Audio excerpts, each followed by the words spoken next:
Bonsoir et bienvenue. Écoliers, sortez vos crayons et vos brosses à dents. Interro sur l'hygiène dentaire en ce jour de rentrée.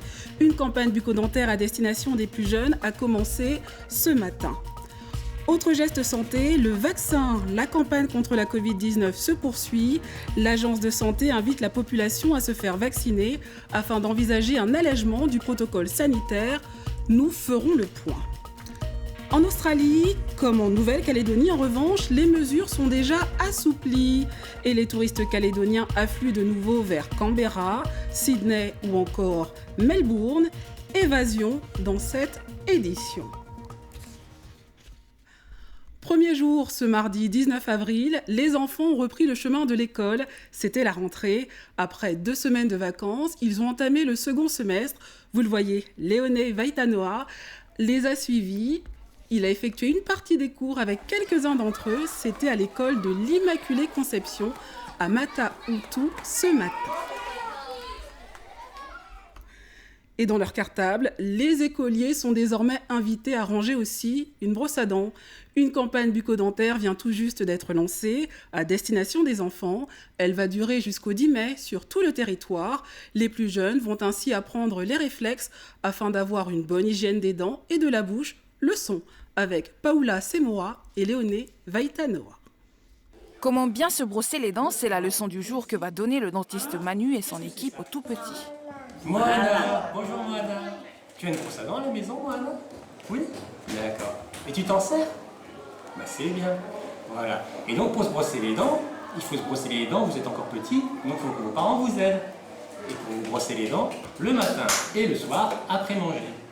Et Toketa Manu est déterminé à faire adopter les bons gestes d'un bon brossage aux enfants et surtout comment s'y prendre.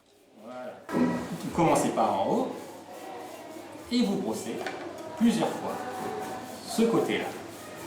Une fois que vous avez bien brossé ce côté-là, vous brossez l'autre côté, comme ça.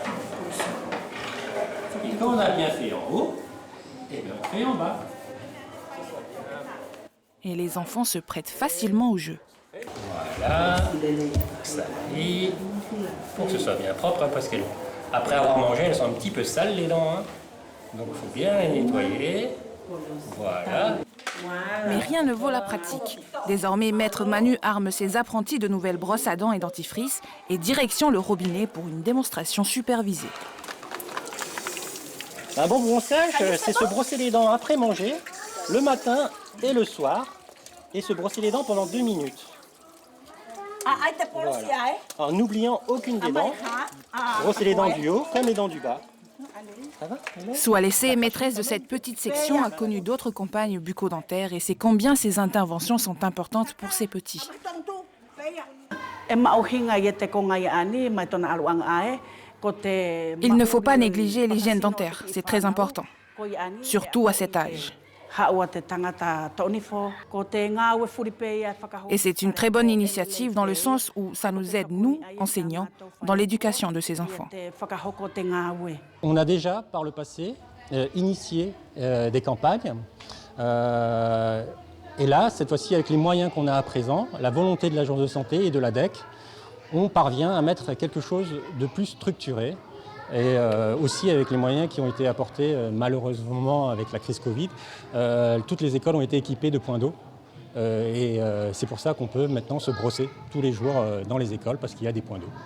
L'équipe de Toketa Manu continuera la sensibilisation jusqu'à demain et sera accueillie par les écoliers de Ninive jeudi prochain.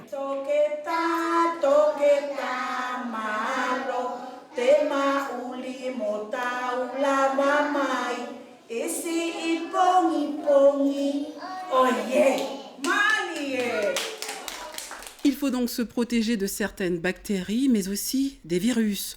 Une actuelle épidémie de grippe A touche Futuna depuis ce week-end. Forte fièvre, frissons, toux, fatigue, douleur. Si vous souffrez de ces symptômes, restez chez vous, reposez-vous, buvez beaucoup d'eau et prenez du paracétamol. Ce sont les recommandations de l'hôpital. Seuls les patients à risque doivent consulter en pareil cas. Toujours au chapitre de la santé, parlons vaccination. À présent, le territoire devrait alléger de façon progressive le dispositif de protection contre la Covid. Mais avant, les autorités invitent la population à se faire vacciner. Les chiffres et les explications avec Marie-Jo Iloaï et Lafaela Liou-Afou. C'est un centre de vaccination vide que nous retrouvons cet après-midi à Hahaké. 2 personnes sont venues se faire vacciner ce matin. C'est la moyenne ces jours-ci. Entre 2 et 5 personnes se déplacent pour un rappel ou pour la 4e dose, lancée il y a une semaine pour les plus de 60 ans. Une 4e dose qui se fait 6 mois après le premier rappel, c'est-à-dire après la 3e dose. Près d'une dizaine de personnes l'ont déjà fait, avec uniquement Moderna en demi-dose. Depuis le lancement de la vaccination l'année dernière, 60% de la population totale ont aujourd'hui un schéma vaccinal complet.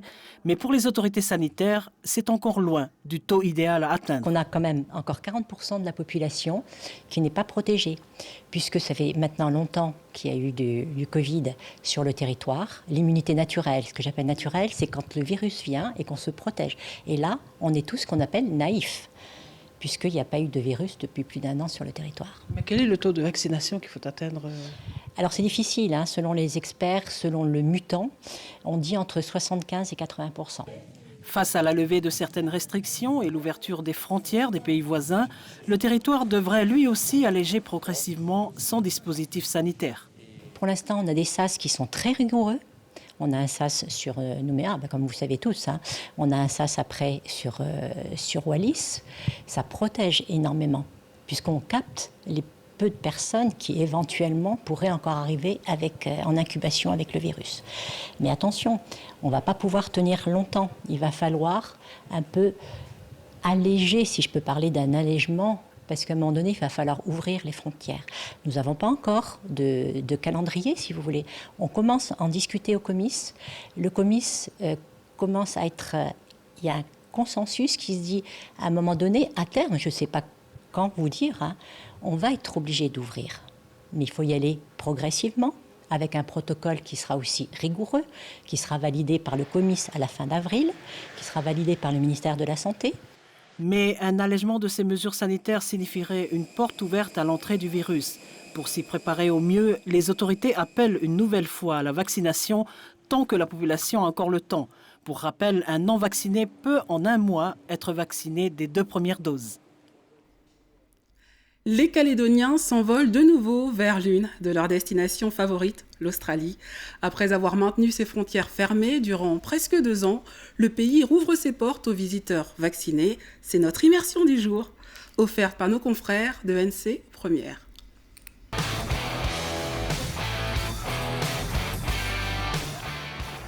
À 2h30 de vol de la Nouvelle-Calédonie, l'Australie, l'île continent et ses 26 millions d'habitants répartis sur 6 États et 3 fuseaux horaires. Depuis l'ouverture de ses frontières le 21 février dernier, la destination séduit de nouveau. Les voyageurs internationaux détenteurs de visas sont de retour, mais ils ont l'obligation d'avoir un schéma vaccinal complet. C'est l'une des conditions pour accéder au pays qui, en raison de la violence de la pandémie, avait dû fermer ses portes pendant près de 2 ans. Parmi les touristes qui apprécient la bouffée d'oxygène en terre australienne, le couple Musso. Adré et Henri Musso sont agriculteurs à Bouloupari. Ils se sont accordés 15 jours pour oublier la pression de la crise sanitaire et autres turbulences de la vie quotidienne. On avait envie d'espace, on avait envie de ville. Nous, on est des agriculteurs, on est à la Wengi. Du coup, on avait envie d'espace, voilà, de vacances. Pour permettre aux visiteurs et à ses ressortissants de passer d'agréables moments, le gouvernement a dû privilégier une sortie progressive de sa stratégie zéro Covid. Exemple, il n'y a plus de quatorzaine obligatoire à l'arrivée. Les États disposent désormais de protocoles souples. Pour les professionnels du tourisme, ce retour à la normale est un signal positif. Pour les Calédoniens, je pense que c'est une destination de proximité. C'est exactement d'ailleurs ce que nous on met en avant quand on fait la promotion de la Nouvelle-Calédonie auprès des Australiens. C'est le fait qu'à moins de 3 heures, on peut avoir une destination qui est complètement changeante, dépaysante. Ça a été un vrai soulagement de voir les frontières se réouvrir, de voir les protocoles sanitaires s'alléger, parce que ça restait quand même encore une vraie difficulté pour instiller la confiance, pour que les consommateurs puissent partir sans se dire je vais rester coincé, je ne sais pas ce qui va m'arriver si j'attrape le Covid. Selon l'enquête de Tourism Research Australia, l'Australie totalisait en 2019 8 700 000 visiteurs contre à peine 230 000 fin 2021. Pour le pays qui a connu 26 ans de croissance ininterrompue, le défi reste lié aux impacts économiques causés par la pandémie. Faire preuve de résilience, c'est ce que font notamment les grandes métropoles comme Sydney. Ça fait tellement plaisir de retourner à Sydney, en Australie, surtout de voyager après 2-3 ans de pandémie de Covid. Et pour le shopping aussi, c'est pas mal. Signe de l'évolution des formalités sanitaires, le ministère australien de la Santé avait annoncé le mois dernier que les mesures pandémiques d'urgence en matière de biosécurité arrivant à expiration le 17 avril ne seront pas renouvelées. Pour les visiteurs, cela signifie à partir de ce jour 18 avril la fin de l'exigence d'un test Covid négatif pour entrer en Australie. Après le paradis des vacances, l'actualité, c'est aussi l'enfer de la guerre. La ville de Lviv, sorte de refuge plutôt épargné depuis le début du conflit en Ukraine, a été bombardée par plusieurs missiles russes. Au moins 7 morts sont à déplorer. Parmi les sujets de campagne des deux candidats à la présidentielle, le référendum, la consultation à laquelle les votants doivent répondre par oui ou par non à une proposition de mesure. Marine Le Pen en veut un sur l'immigration. Emmanuel Macron, lui, parle d'une volonté de son opposante de vouloir se placer au-dessus de la Constitution. L'éclairage d'Alexandre Pérou et Dominique Bonnet. Elle veut en faire le moyen numéro 1 pour mettre en œuvre sa politique. Référendum. Priorité nationale, immigration. Si elle est élue, Marine Le Pen affirme qu'elle organisera des référendums sur de nombreux sujets. Sauf qu'il faudrait pour cela commencer par modifier la Constitution. Est-ce juridiquement possible ? Beaucoup en doutent, pas elle. On fait un référendum pour soumettre au peuple français ce qu'on appelle une révision constitutionnelle. C'est beaucoup plus sain que ce soit le peuple qui le vote, je trouve. Et je pense même, je vais vous dire, que seul le peuple devrait avoir la possibilité de réviser la Constitution. Pour réviser la Constitution par référendum, la candidate du RN compte donc passer par l'article 11 de la Constitution. Il permet bien au président de convoquer un référendum, mais attention exclusivement sur 3 thèmes. L'organisation des pouvoirs publics, des réformes économiques ou sociales, ou encore pour ratifier des traités internationaux. Il ne permet donc pas de modifier la Constitution. L'utiliser pour cela serait un coup de force, selon de nombreux juristes. C'est un coup d'État constitutionnel. C'est une violation directe de la Constitution, car Marine Le Pen envisage de réviser la Constitution en faisant un appel direct au peuple, en passant directement par l'article 11 de la Constitution. Et cet article 11 ne permet pas de réviser la Constitution. Seule autre possibilité, l'article 89, unique moyen de réviser la Constitution par référendum. Mais il nécessite en amont d'avoir été approuvé dans les mêmes termes par les 2 assemblées du Parlement. Une hypothèse hautement improbable, même en cas de victoire aux législatives en juin. Le Sénat n'étant pas aujourd'hui tout à fait favorable au Rassemblement national, à dominante plutôt de centre-droit, eh bien, il se retrouverait probablement face à un veto sénatorial qui l'empêcherait de modifier la Constitution via l'article 89. Pour certains sujets, Marine Le Pen émet des réserves. Elle exclut désormais toute possibilité de référendum sur la peine de mort. Plus que quelques jours donc pour les électeurs français pour faire leur choix. À Wallis et Futuna, ils sont, je vous le rappelle, un peu plus de 9500 électeurs qui seront appelés aux urnes dimanche prochain. À Futuna, nous avons sondé quelques-uns d'entre eux. Quelles sont leurs intentions de vote ? La plupart souhaitent se reconnaître dans les programmes des candidats, peu importe lequel, d'Emmanuel Macron ou de Marine Le Pen, sera élu à l'issue du second tour. Voici quelques-unes de ces réactions recueillies par Fatima Takassi et Tamoloé Maïtoukou. On se prépare pour le deuxième tour et mon souhait reste toujours le même, ça n'a pas changé. C'est l'amélioration des conditions de vie et de la dignité des personnes délaissées et aussi en situation de handicap. Qu'on mette en place ce qu'on appelle des mesures compensatoires pour compenser le handicap de chacun. Il y a aussi l'accès à l'école, aux écoles, il y a l'accès au travail, on aimerait qu'il y ait un peu plus d'aide, surtout pour compenser ou pour augmenter l'aide financière afin que leurs conditions de vie s'améliorent comme toute personne qui vit sur le territoire.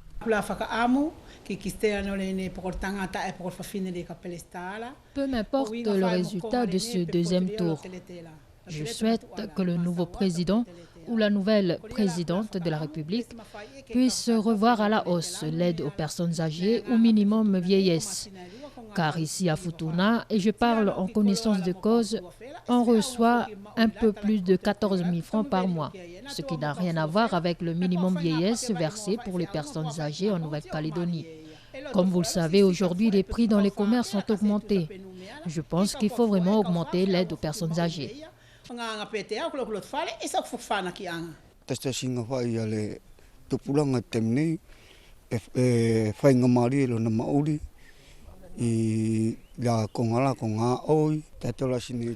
Ici à Futuna, très peu de jeunes travaillent, ou du moins bénéficient d'un emploi stable. La grande majorité est encore à la recherche d'un travail, même en étant diplômés. Ils ont du mal à en trouver. Ces dernières semaines, on parle souvent des jeunes, des mesures pour les accompagner dans leur avenir. Et j'espère juste que les promesses qui ont été faites se réalisent vraiment. Une information pratique maintenant. Le trafic entre Wallis et Futuna devrait reprendre demain. Il n'y a eu aucune desserte aujourd'hui en raison d'un problème de sécurité à l'aérodrome de Futuna. Il n'y avait pas de pompiers en service. Ce problème s'ajoute à celui de la panne du deuxième Twin Otter. Depuis une semaine, à cause de cette panne, un seul avion assure la traversée inter-îles et les arrivées des passagers sont donc retardées. Avant de refermer ce journal, nous tenions à rendre un hommage à notre collègue et ami que nous regrettons, Falema Akiye Kile-Kofé. Il s'est éteint ce dimanche à Nouméa, à 44 ans.